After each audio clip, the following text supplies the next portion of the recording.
Theresa May has weighed on the Dominic Cummings row and claims the political advisor did not follow the spirit of the guidance.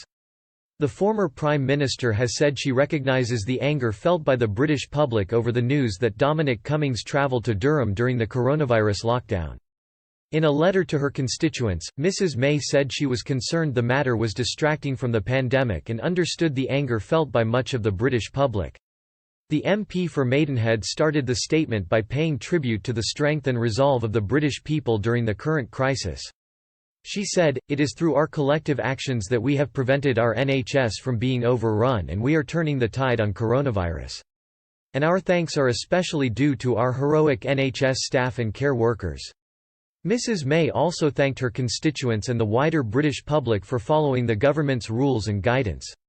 The former Prime Minister then goes on to discuss the recent furore surrounding the actions of Boris Johnson's chief advisor, Dominic Cummings. She writes, "The Prime Minister and Dominic Cummings have both made statements about Mr. Cummings' actions. What this matter has shown is that there was a discrepancy between the simple messages given by the government and the details of the legislation passed by Parliament.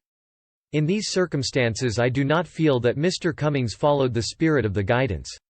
I can well understand the anger of those who have been abiding by the spirit of the guidance given by the government and expect others to do so.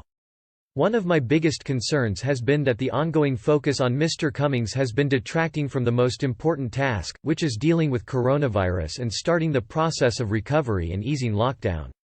It is important that we continue to work together in our local communities to deal with coronavirus and ensure that we are able to relax lockdown measures safely.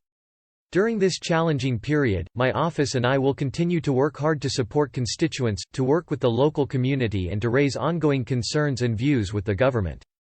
In writing the letter, Mrs May has become the latest senior Tory to criticise the behaviour of the No. 10 aide.